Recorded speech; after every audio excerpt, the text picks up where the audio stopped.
afternoon, everyone, and welcome to the first installment of our August Scholars Series. My name is Samuel Holliday. I'm the Director of Operations and Scholarship here at the United States Capitol Historical Society, and we're delighted that you've taken some time in your Tuesday afternoon to join us and participate in this wonderful event. I have the absolute pleasure to introduce the President and CEO of the United States Capitol Historical Society, Jane Campbell, to kick things off. Jane? Well, isn't this is a especially fun day because what we're doing here is having a scholar who's written a book of fiction to tell us about how she used all her scholarly pursuits to come up with imaginary characters going to real places with somewhat similar to reality, but a little different and a little more dramatic. So now let me present to you today's scholar. Dr. Colleen Shogan grew up in Pittsburgh, went to Boston University for her undergraduate, got her Ph.D. at Yale, and has been in Washington with a distinguished career working in the Senate, at the Congressional Research Service, at the Library of Congress, and now directs the David Rubenstein Center for the study of White House history as a senior vice president for the White House Historical Society. We are talking today about the sixth book in the Washington Whodunit series called Larceny in the Library. And Sam, we should have you stop sharing your screen so that we can have, there we go. Here's the book. And it is available wherever you get your books. I got mine from East City Books because I like to support my local bookshop. So, Dr. Shogan, what made you decide to do a series of whodunit? It's a good question. I really had never thought that I would write a fiction book. A lot of people have different stories on their writing journey, but as Jane said in her very generous welcome, I'm a political scientist. So I had written a lot. I'd written a nonfiction book on the presidency and presidential rhetoric, which was the focus of my doctoral dissertation. I had written a lot of journal articles, academic journal articles on both Congress and the presidency when I taught at George Mason University. And then, of course, I'd done a lot of policy analysis and reports when I worked at the Congressional Research Service. So I enjoyed to write, but I'd never written one word of fiction in my entire life. But I was a voracious reader of novels, but particularly mysteries. Ever since I was growing up, my mother loved to read mysteries, so she got me started on reading mysteries when I was very young. I read Nancy Drew, I read the Hardy Boys, I read Trixie Belden, I read all of the mysteries that you would know growing up that younger people and young readers like to read. And that continued really when I was in graduate school and when I was a professional. Whenever I needed a break or whenever I needed to relax, I would pick up a mystery. And I really liked amateur sleuth mysteries. That was the particular genre. A lot of people call them cozy mysteries. They're in the tradition of Agatha Christie, Miss Marple, those types of mysteries where you have a person who's not a detective, not a police officer, who's got a different profession, but usually a woman, it can also be a man, usually a woman who is also solving mysteries in their spare time. So that's what I like to read. And one day, the story is, and people don't believe this, but it's really true. I went for a walk in my neighborhood in Arlington, Virginia, and I had just finished another mystery novel. And for some reason, my mind wandered, and I thought, well, if I was going to write a mystery novel, what would it be about? And you really should write what you know, whether you're writing fiction or nonfiction. And what I knew at that point in time was Congress, because I had worked in the Senate for several years. And at that point in time, I was, I believe, at the Congressional Research Service. I was at the Library of Congress dealing a lot with members of Congress. And I thought, well, it'd be really fun to set a mystery inside Congress. And the institution that I really like, since I worked in the Senate, was the Senate. So over the course of that half-hour walk, I came up with a plot that ended up becoming my first novel, which was Stabbing in the Senate, and came up with my protagonist and several of the main characters that have really stuck with me throughout the series. The smart thing that I did was when I got home from the walk, I wrote it all down. So I didn't lose it out of my head. I wrote down a quick outline of what I had come up with. And my husband really encouraged me to start writing the book, even though I hadn't written fiction before. And a few weeks later, I sat down in front of my computer and started writing, and I really haven't stopped since then. I love it. So Kit Marshall, I read Larceny in the library for this talk, but then I thought it was so much fun that I went back and I read Stabbing in the Senate, which was the first one.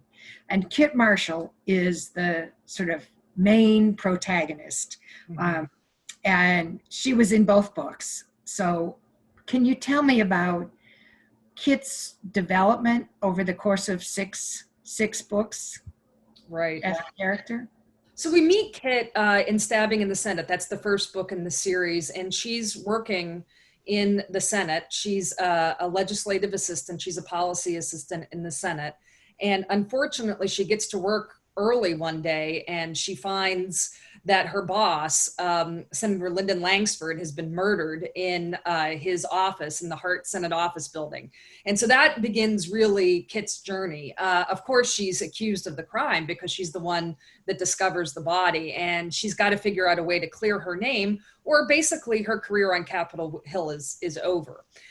So she decides to investigate. Of course, the police and the FBI, everybody else is investigating, but she knows all of the people that didn't like her boss, Senator Langsford, and she decides that she's going to investigate. And the series of books really follows Kit's journey. Obviously, she can no longer be employed in the Senate since her boss has died. So then we find Kit moving on to the House and the different positions that she holds in the House of Representatives as she follows her boss. Her new boss is a woman, Maeve Dixon, who's from North Carolina, and a former Afghanistan war veteran who comes to Congress. She's young and very engaged.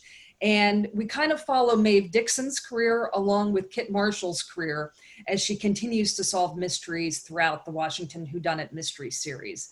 And one thing I will say that my editor has really pushed me on, which has been good, has been to enable Kit to change in subtle ways, but important ways. What I don't like about mystery series, and I've read an awful lot of them, is when the protagonist and the characters just stay the same through every book. So that maybe the mystery is different in every book, but the characters pretty much stay the same. And what I wanted was Kit to show some development in her career, and also actually, development as a sleuth, as an amateur investigator. And as she moves along in the books, she grows more and more confident in her abilities, not only professionally, but also in her ability to solve mysteries. And she brings her friends along with her, who a lot of them are very skeptical at first, but then she's able to convince them that it's a lot of fun to help her solve mysteries. So they join in as the books develop and go on in the series. And the other thing that I thought was interesting in both of the two books that I've read is her burgeoning relationship that's much more developed in the last book between her sort of amateur sleuthing and the Capitol Hill police. So can you tell us a little bit about, for people who don't know, the Capitol Hill police are a unique entity because they really are part of the Congressional family. And how does that play into the whole dynamic of the books?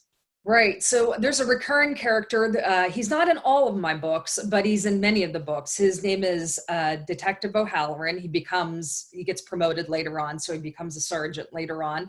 But he's from the U.S. Capitol Police, and he's the one that usually gets assigned to be investigating the murder and the one that Kit works with the most. And they kind of have an interesting relationship. It starts out maybe a little bit more hostile, obviously, in the beginning because he doesn't want her to be involved. And then she's a suspect, of course, in the first book. But then they develop a bit of a working relationship as it goes along. And he comes to realize that Kit can figure out, knows a lot of the players on Capitol Hill. She knows a lot of the inside track and who might be a suspect and how they might have actually committed the crime.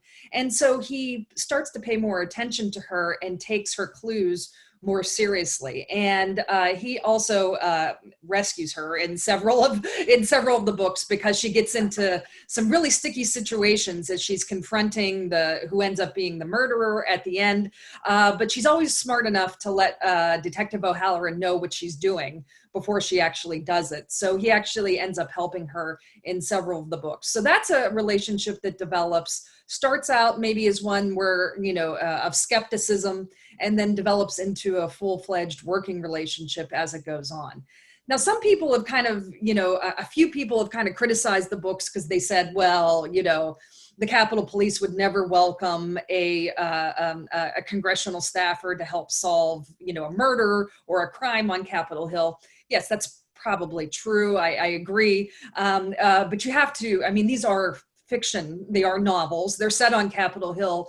So you have to kind of let a couple things, that this is an account of what might happen or transpire. It's not, necessarily 100% realistic in that regard. But I do try to mimic those relationships and the respect that congressional staffers have for the U.S. Capitol Police and the role that they play on Capitol Hill, not only in the congressional buildings, but also in the other legislative branch buildings, such as the Library of Congress.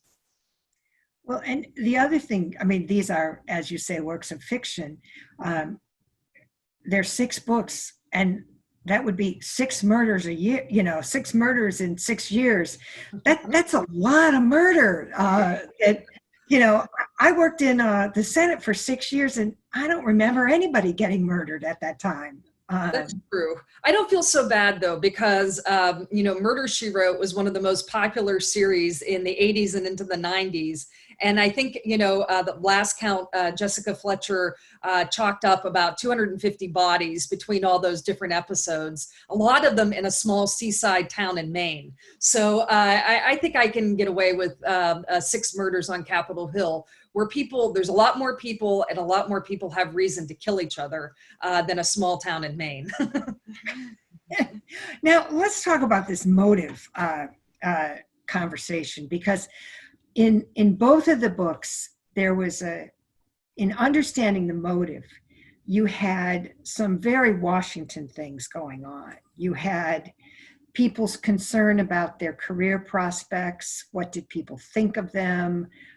You had the immediate spread of information, not that it was always accurate, but that it always spread, and it spread very quickly, and that people were concerned about reputation and how they would preserve their reputation. Can you talk about how that whole dynamic played into searching for motives? Right. So these are, that's a good point. These are Washington-based books. So the motives are more akin to what you might see on Capitol Hill or what you might see in the professional elite of Washington, D.C. There's other motives that are amongst the suspects, such as romantic involvements and jealousy and financial motives, things like that. But really, when it comes down to it, a lot of it has to do with career advancement and how are you inhibiting my career advancement, and exactly do you have to be eliminated if you're standing in my way. So they are very DC motives. One of my favorite parts of writing the book, though, you bring up how information spreads. And I bring in different ways in which information spreads in all of the books.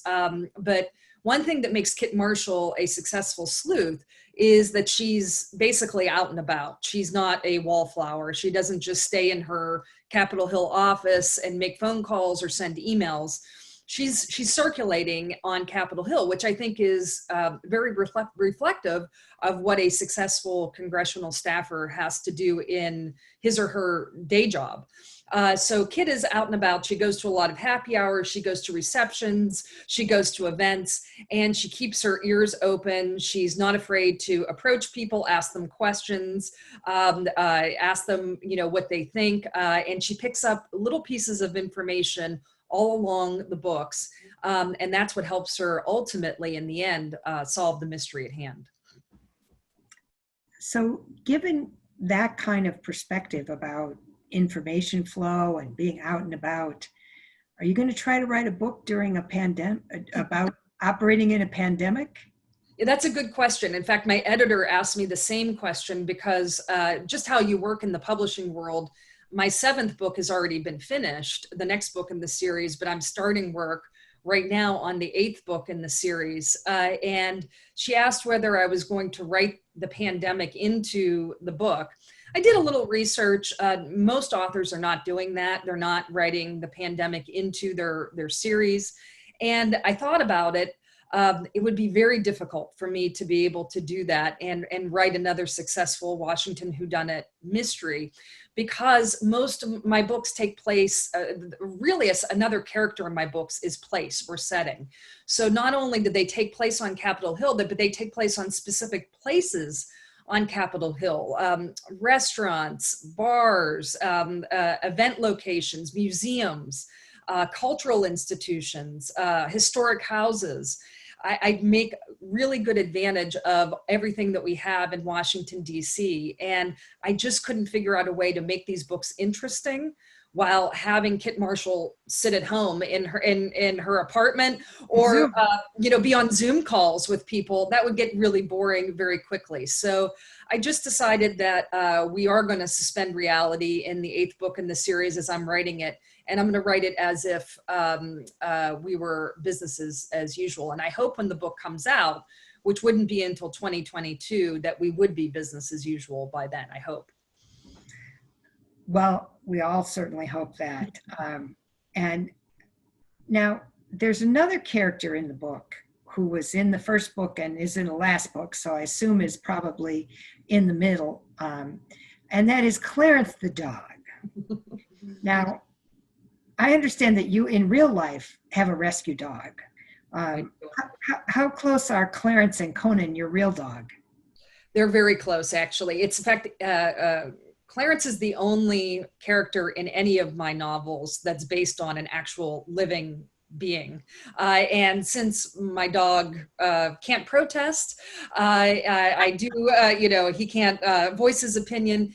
He's really the inspiration for Clarence the dog in the series. And I take a lot of the things that my rescue beagle does in real life, which is get into a lot of trouble, and I adapt them and put them into the book. So Clarence is a favorite character in the series. People love Clarence. They want more Clarence. And the only difficulty with Clarence is that as I write another book, I have to think about how Clarence is going to be involved, and in particular, how he's going to help Kit solve the mystery, because he always plays some sort of role in solving the mystery, whether it's a small role or a big role. Sometimes he uncovers a clue mistakenly in his sort of dog way, or in other instances, he really plays a big role in helping Kit out, particularly at the end when she's trying to apprehend the murderer or the criminal responsible.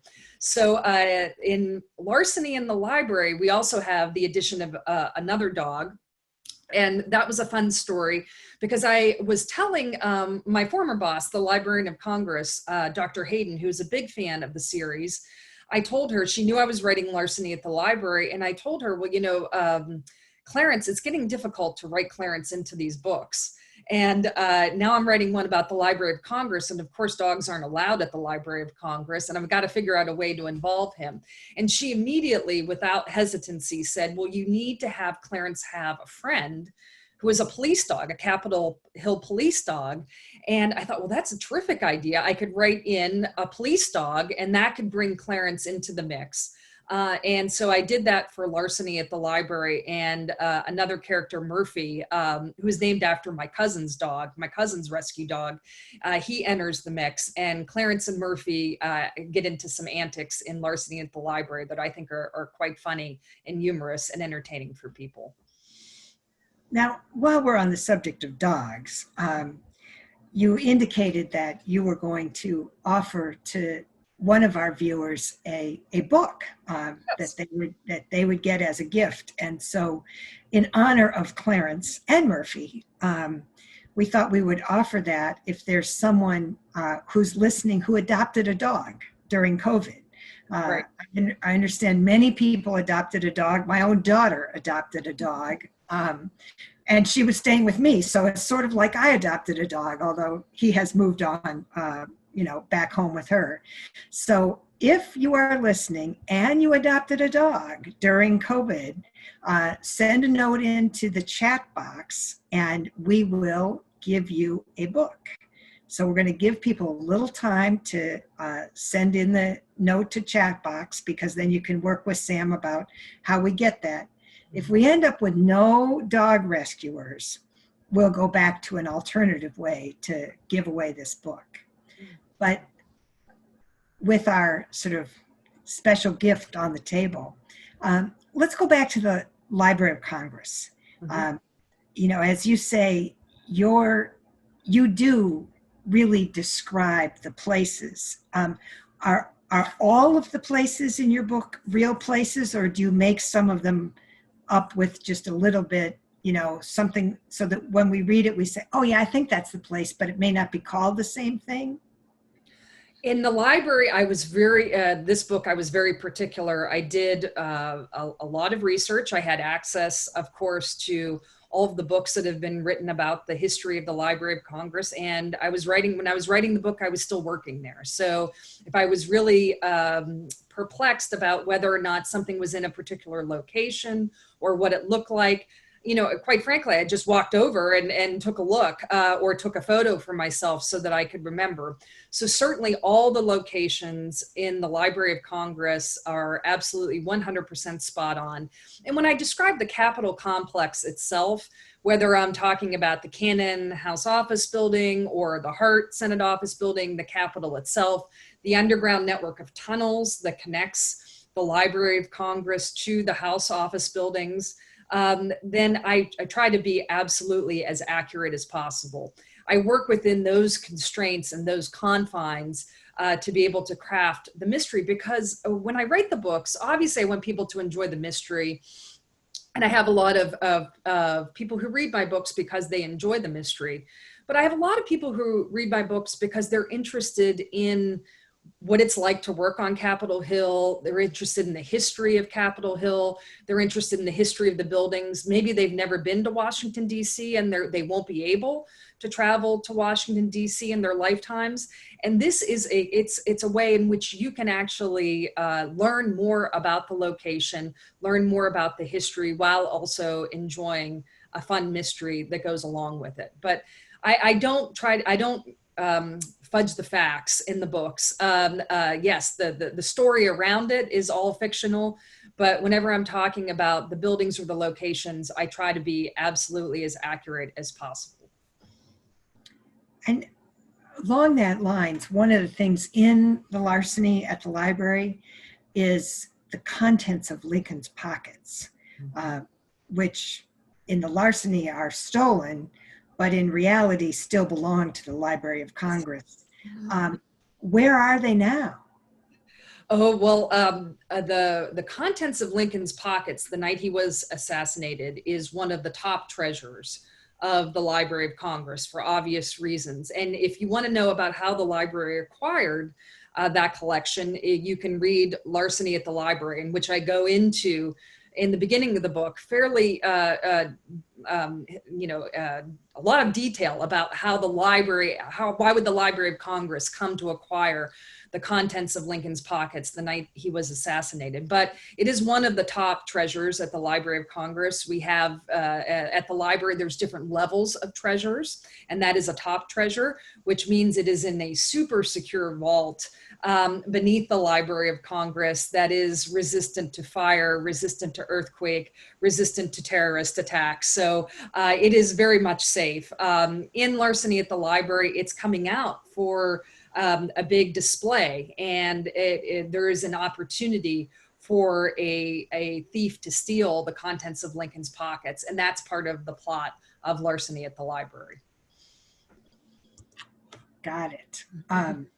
So now let me tell you what we're hearing from our listeners. Sure. We have two folks, one who says they think they deserve the book because she rescued a beagle mutt, but not during COVID. But her little baby's name is Bailey. And then we have another person who wrote and said she didn't adopt a dog, but she got laid off as a docent at the Library of Congress. And so she wants the book because of the Library of Congress. Well, why don't we do this? We can send them both books, and that's not a problem. So why don't we send out 2 books? Okay, well, thank you very much. All right, so this is Beth Cogswell and Gabrielle Pickover. So those are our 2 winners, and Beth and Gabrielle, you can communicate with Sam so you get the information and we will get you the books. Now, let me go back to Larceny at the library. Have you ever, when you've done these, gone through it and said, maybe somebody else should have done it? Do you decide at the beginning who's going to do it, or do you wait until the end to figure out who really did it? That's a good question. The way that I plot out my books, because of how mysteries are actually written, particularly sleuth mysteries, there's a lot of, as you might imagine, there's a lot of red herrings, there's a lot of false clues that are out there, and you have to plant those false clues so that your readers are kept guessing about who actually did it, who done it, right? So in order to do that, I do plot out my books very carefully. I spend a month plotting out the book before I start writing the book. So the current book that I'm working on right now, I have a 9-page outline for that book. And I go pretty much scene by scene about what information is going to be revealed and what's going to happen in a particular scene, so that I'm able to keep the plot moving along. That being said, once before, when I wrote my second book, Homicide in the House, I did switch up the ending for Homicide in the House. I was about halfway through the book, halfway through writing the book. And this is a true story. I was watching a mystery on TV, actually, the Sherlock show, not the BBC show, but the one that was on CBS or ABC, American version of it, with Lucy Liu. And I really like that show. I like that adaptation of Sherlock Holmes. And I was watching it, and it was a terrific bait and switch. The particular episode that I was watching, it completely fooled me. I thought that I had it figured out, and it just switched at the end. And I said, you know what? I'm going to do a bait and switch in this book, and I'm actually going to change the ending. But I've been writing it in a certain way where someone is supposed to be the culprit, but I have enough time that I can go back and change a few things, and it will be a really good twist ending, and nobody will expect who actually the murderer is. And so I was really happy with the way that turned out, because sometimes you have to be flexible as a writer. So I try not to be too rigid that you can't deviate from your plan. You just have to be able to go back and adapt to make sure that in the end everything makes sense. Got it. The other thing that struck me about this book, both books, is that you have very strong women characters who are successful and very different. And you think about politics is not really known to be a warm and fuzzy place for women all the time. You want to describe how you've crafted these women and helped them navigate the political world? Right. I think that's a good question. This is also my version of Capitol Hill. It is once again a fictional account. So I've decided when I write my world in Capitol Hill, the women are going to have a disproportionate say in what happens. There's going to be a lot of women in very strong leadership roles. When Kit leaves the Senate, she goes to work for Maeve Dixon, like I said, who's a very ambitious up and coming House member. And we follow Maeve Dixon's career throughout her time in the House. So that's very much on purpose. I wrote strong female characters in that way. Of course, you have strong female characters who are doing good on Capitol Hill, which is what I like to focus on. But you also have strong female characters who are causing a lot of trouble on Capitol Hill as well, and are scheming and maybe even turn out to be those responsible for the murders and the crimes that I describe. So you get the full, I think, the full complement with the stories, and thank you for observing that, because it was done very much on purpose. I love it. Just a little different twist is, talk to us about the business side of writing. I mean, you have a very demanding day job, and a husband who presumably you like to spend some time with, and a dog that you walk. And how do you work out getting your books done and getting them published and all of that? How does the business side of this work? Right. There is a whole business side of writing, particularly fiction writing, which I knew nothing about until I had written Stabbing in the Senate. And then I had to figure out how I was going to get it published. So I have an agent who helps me, and she helps navigate my relationships with my publisher. But I have a very complex relationship because I have a publisher who publishes my books originally, like you have there for Larceny at the library. But then my books have all been acquired by Harlequin. So my books are all republished by Harlequin in mass market paperback for their book clubs and for sale on their website. So I deal with a whole other publisher in Harlequin. And so it can be a complicated relationship. I do all of that work in the evening hours. I do all my regular day job work, 9 to 5 or 9 to 6. And then I do my writing and answering all my emails, whether it's with my agent or my publisher or the actual writing itself. I do all that in the evening.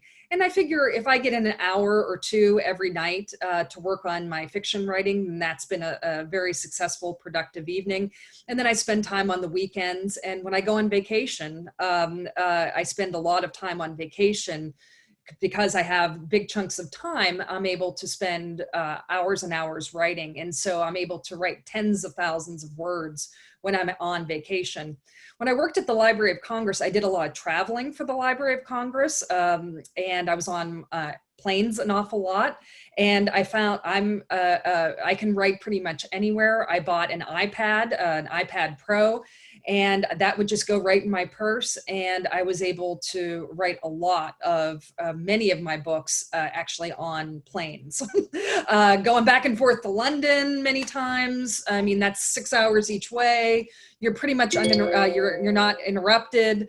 People don't bother you typically if you're traveling by yourself. So I wrote an awful lot going back and forth either on Amtrak or on planes when working at the Library of Congress. So anytime where I had time where I could be alone and be able to concentrate for a period of time, I just squeeze it in. Fiction writing is a little different than nonfiction writing. Fiction writing, I find, at least for myself, I can write in short increments, and I'm still able to, if I write a scene tonight, that's good enough. And for nonfiction writing, you usually need a little bit more time to get involved and then get into your argument and your sources. But for fiction, I'm able to do it in shorter chunks. And as long as you do it on a regular basis, it really adds up. So one of our listeners wants to know about Kit's romantic life. Oh, okay. Sure. Yeah, that's a good question, because the type of mysteries that I write, traditional mysteries or cozy mysteries, a lot of times there is what they would call a romantic subplot. That's the technical term. And I was encouraged early on, from after I wrote Stabbing in the Senate, and my publisher wanted at least 3 books in the series. They said, "Hey, okay, so she's got a romantic interest, Kit, and we want to see that develop." So I was like, well, I don't really do romance. Like, that's not my thing. And I've never read romance novels or anything like that. Not that I have anything against it. I didn't have a lot of knowledge about it. And so they came up with a few books for me to read, some popular romance novels, just so I could see how relationships develop in fiction and in romance. And I read them. They were actually very entertaining. My agent reps mystery and romance. Those are the 2 genres she represents. So she was able to give me a couple romance author that she represents, and I was able to read their books.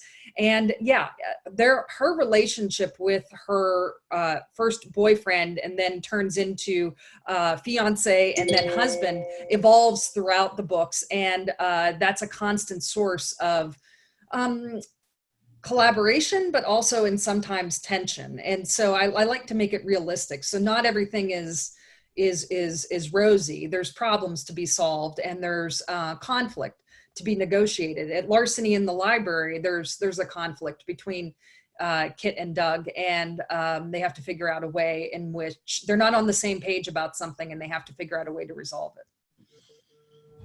That's great. That's great. So tell us about the next book. Can you tell us? Sure, I can. Yeah, I think so. It's not yet at my publisher, but it will be probably soon, in the next couple of weeks.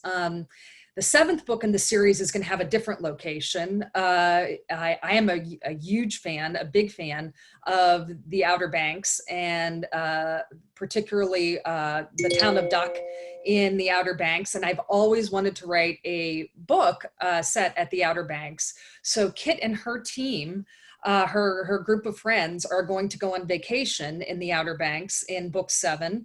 The tentative working title is Duck, Duck, Dead. And unfortunately, they will encounter a murder in the Outer Banks. But politics isn't, excuse me, too far behind, because the victim in this book is the poor mayor of Duck, a beach town, and he does not make it through the story. And Kit is enlisted with her friends to help try to solve the murder. Oh my! Well, it gives us something to look forward to, and just one sort of final set of questions. And we said we were going to do this in a short conversation, and we been engaging the listeners. If you got any more questions, let us know. But one of the things that was introduced in the Larceny, and was also introduced in the Stabbing in the Senate, is the role that donors play in the Washington world. Yeah. Donors to campaigns, donors to the library, donors to cultural institutions. How do you incorporate the donor community into your work? Well, I think that's a good question. I think I had donors in K Street Killing played a role. Certainly in Stabbing in the Senate, as far as donors for the senator that was killed, Lyndon Langsford. And then in Larceny at the library, donors to the Library of Congress. One of the donors is one of the suspects in Larceny at the library. I think it feeds right into a series that's set in Washington, D.C., because there's a lot of money and a lot of contributions, whether they're for political causes or for cultural causes. Certainly, I work at the David Rubenstein Center at the White House Historical Association. Certainly, the benefit of a very generous donor at the White House Historical Association. So when I think about the categories of characters, of the different types of people, lobbyists, members of Congress, congressional staff, other people that interact on Capitol Hill, it would be really hard not to include the fundraising component and the donor component. So they do make appearances in several of the books. And like I said, it gives a financial motive or a budgetary or a money motive for the crime as well.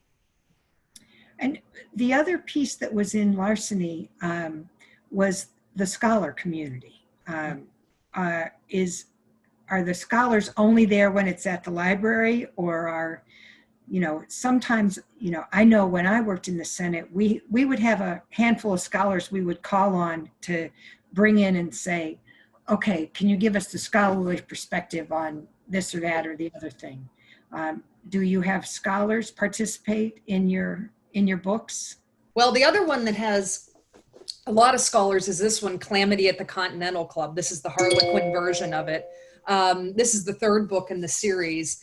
And that's really set, it's really a scholarly type of book. It's about a historical society, a fictitious historical society who meets at the Continental Club, which is really the Cosmos Club, but there is no way that any publisher will let you put the name of a actual location on the front cover for all kinds of reasons, especially because at this one a double murder happens.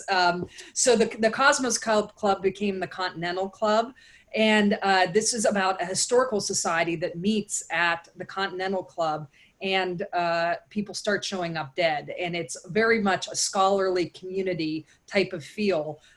All the suspects being college professors, historians, and a lot of infighting within that historical society. So that might be of interest, certainly for the U.S. Capitol Historical Society, because it was kind of a fun take. My husband is an officer in the American Friends of Lafayette, AFL, the American Friends of Lafayette, and I went to a few of their meetings with him, and I just kind of watched and observed things, and it made me think this is a perfect plot for a murder, because these people get so angry at each other about the running of the society and over making decisions that I could write an entire plot of a murder mystery based upon what happens within a historical society. And that really became Calamity at the Continental Club. So we have to worry about, how our board might react.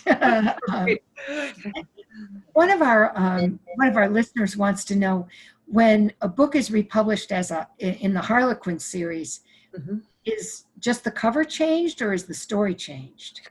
That's a good question. Harlequin has opted not to change the story. So they really give it a new cover. They publish it in this version, which is called a mass market paperback, which is a little cheaper than what you saw for Larceny, which is a trade paperback. So it's a little bit lower cost to produce. It's smaller. You can put it in your purse, perfect for the beach.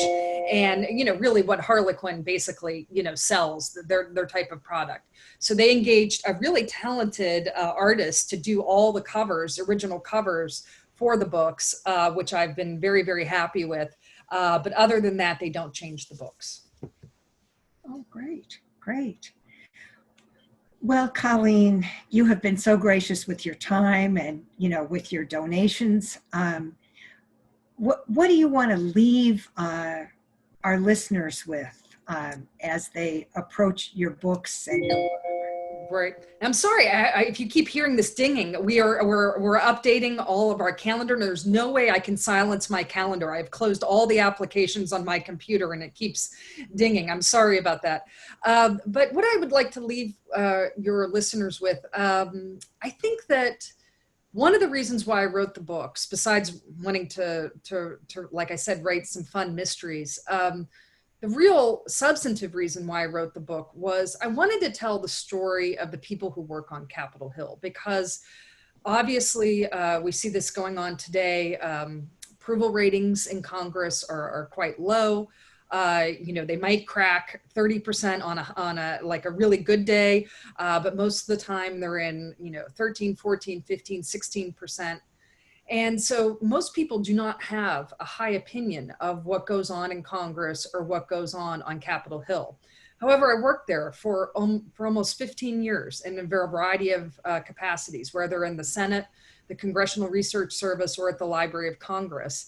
And I saw really terrifically dedicated public servants, whether it was members of Congress who are really truly trying to do the right thing, what they thought was best for the country, or for the professional staff that work on Capitol Hill, the committee staff, the personal office staff, the staff at the supporting institutions like the Library of Congress or the architect of the Capitol. And I really wanted to write about them and write their stories and create characters that I thought were more realistic based upon their motivations. And so they're positive stories about Capitol Hill, besides somebody getting murdered. They're positive stories to tell about the influence of government and all the other things that are going on behind the scenes. So I hope to give people that lens into Capitol Hill rather than what they see every day on if they read, the Washington Post or the New York Times or Politico, which is obviously focused on the conflict and the negative news coming out from Capitol Hill. I wanted to try to tell, I think, a fuller story of the people that actually go to work there every day.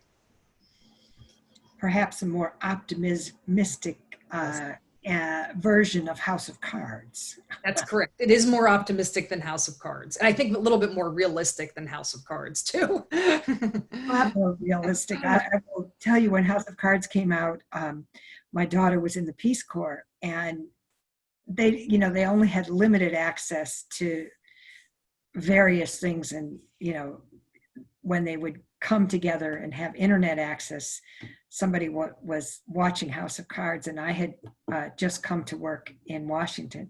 So she writes me and says, "Mom, have you become a sociopath now that you've gone to Washington?" And I told her that I thought it was a little more like Veep than like House of Cards. Although now we have the Washington Whodunit series, which gives us. I like to say that my books are Madam Secretary meets Murder, She Wrote. If you like Madam Secretary and the optimism that Madam Secretary, although not necessarily Capitol Hill, but she kind of deals with the Hill a lot on Madam Secretary. Like if Madam Secretary meets Murder, She Wrote. That's the Washington Whodunit series.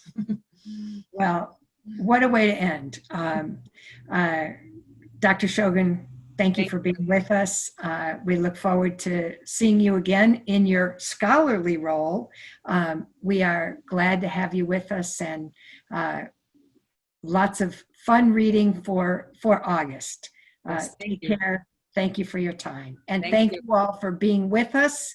We look forward to seeing you on Thursday with our tour guide, with our Scholars Series next week, and with the symposium on what does it mean for women having the right to vote. Again, thank you for your contributions to the Capitol Historical Society. We are grateful to be able to do these. Bye.